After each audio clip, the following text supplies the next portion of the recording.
we're going to do this awesome dispersion effect where it looks like this photograph is being dispersed into smaller particles as it travels away. So let's go ahead and get started and figure out how we can do this. So if we look before, this is what the finishing product will look like. So we have two layers with layer masks, a gradient, and a background. So really not much going on here. All right. So the first thing that we're going to do is we are just going to, I'm just going to get rid of this here. Okay. All right. I'm going to go ahead and drag my photo into Photoshop here. So I will go ahead and drag my portrait in over the Photoshop icon. When you're doing a dispersion effect, you want a portrait or somebody doing some kind of emotion that'll help create that effect. So I'm just going to remove him from the background, as we've learned before. So I get a selection, Command C, Command V.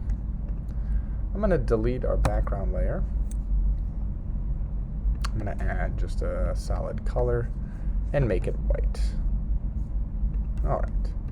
So now what we're going to do is we're going to duplicate these layers. So I'm going to take layer 1. I'm going to first rename it. So I'm going to go up to layer, and I'm going to go to rename layer. And this is going to allow us to make sure we know what layer we're working on. So I'm going to title this model. That'll just be the guy. I'm going to duplicate the layer. So I'm going to go up to layer, duplicate layer. And then this duplication, I'm going to title this one liquefy, and you're going to see why in a second. Click OK. All right, so we have a liquefy layer and a model layer, right? So I'm going to go ahead, I'll drag my liquefy, I'll drag my liquefy below. All right, now what we're going to do is going to go up to filter, and we're going to liquefy this. I'm going to go down to liquefy. This is going to open up a new menu.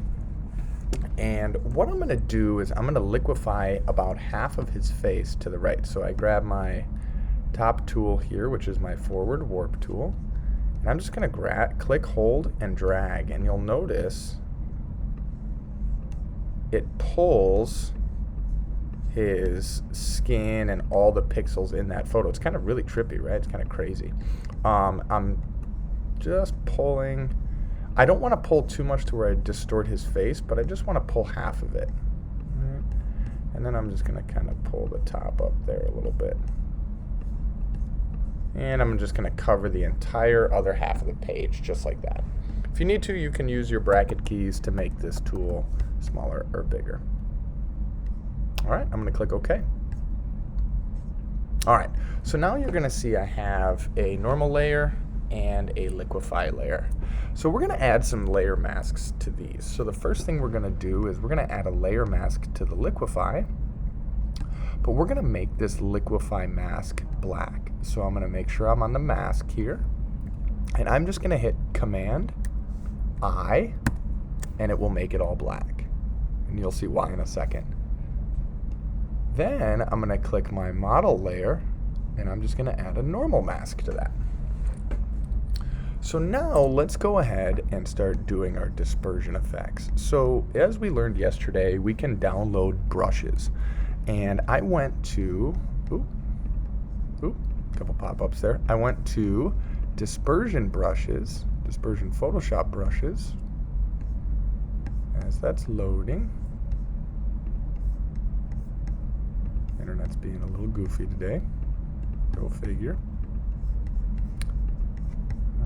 And I went to Google and I got some dispersion brushes. So just like we did yesterday, you can go in and find some dispersion brushes and download those. Just like right here, right? So I can go into Brush Easy, and I just found this dispersion brush effect. You can use really any splatter dispersion brushes, but I would say for this, go ahead and download one that you think looks cool and give it a try. All right. So now we're going to do some layer masking, and as we know, layer masking will need a brush, and I'm going to go ahead and open up my brush panel so I can go to Window, Brushes. There we go. Now we're going to be doing a lot of fluctuation between brush styles, brush sizes, brush types, and there's all my dispersion brushes. All right. So I'm going to find a dispersion brush. Ooh, I kind of like that one. I kind of want one that doesn't have a hard edge. Like this one looks good, right? So we don't want some sharp edges. So I have some nice scattered edge. So I'm going to take this. I'm going to grab black paint. And I'm going to reduce the size a little bit with my bracket keys.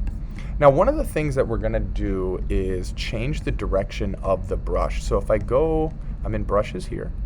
If I go to brush settings, I can see right here, this little pie graph is the direction of the brush. So notice it's kind of hard edged on the top right corner. If I flip it, so if I click in this pie graph, notice it flips. So we're going to be doing a lot of that.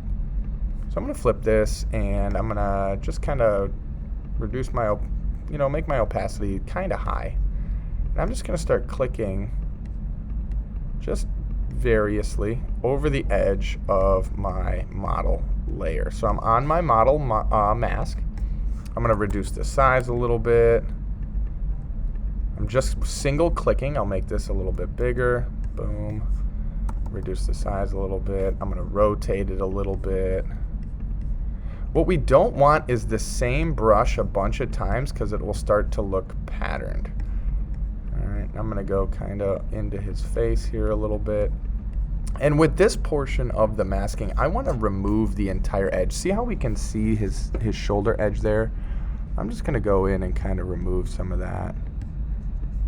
Just like so. Just kind of clicking so that that edge disappears. I'll make this a little bit smaller. Try a different brush maybe. There we go. Rotate it a little bit. So this is a lot of rotating, resizing your brush, changing your brush, and so forth. So I'm just getting rid of the edge of that character there so that we can't see him. So now it looks like he's starting to fall apart, right? Well, we want some of those particles to come back on the other half so that it looks like it's flying away. So now what I'm going to do, go back to my other brush here, which I had. There it is. I'm going to go to my liquefy layer and click on that black mask. Now I'm going to grab white paint. I'm just going to shrink this a little bit so we can see this. I'm going to grab white paint. I can just flip that right down here by clicking either of these two icons. Now I'm going to rotate my brush kind of like that. That looks pretty good. A little less. Bingo. Right there. So now I'm going to grab white, and now if I click, you'll notice it looks like I'm bringing some of those pieces back into the frame. I'm going to shrink this a little bit, add some more. Maybe lower my opacity a little bit, and it'll start bringing some of those back. And you just need a little bit of that to give it that dispersion effect coming back. What we don't want is to where it looks like it's one solid area. We want it to look like it's dispersing, so you only need really a little bit. And there we go. So now I kind of have my effect where it looks like it's dispersing. All right. So the last thing that we can do is add a nice gradient to this to give it kind of a vignette effect. Do a little bit more in the corner there. Maybe I come back in and touch this up just a little bit more. Get rid of some of him down here. Just so it looks like he's kind of falling apart a little bit more down in his shoulders. There we go. We want a nice gradation of dispersion. It shouldn't look very split. We want a nice subtle gradation of that so that it looks realistic. Just kind of like there. Raise him up by his head. Bingo. All right. So now let's add a gradient in the background to give this a vignette effect. So I'll click on my white layer. I'm going to go to my adjustments layer, that black and white cookie, and I'm going to go to gradient. So I'll click gradient. Now the color gradient is up here. It's going white to transparent. We're going to choose black to white. That looks pretty good, but I'm going to go ahead and adjust this. So I'm going to go, instead of linear, I'm going to change it to radial. That'll be a circular gradient. But right now it's actually working black out to white, so we want to flip it. So I click reverse, and that's really dark. So we're going to change the size of it, so we'll make it a little bit bigger.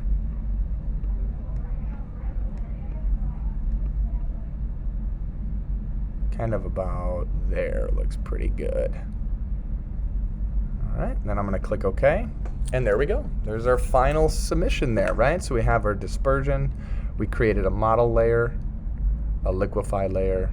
We used some dispersion brushing on our masks and brought the dispersion to life. So I'm going to go ahead and file, export as, save this as a JPEG or a PNG, and submit for completion. All right, you can title it last name dispersion. So as this is loading, it's taking a little while.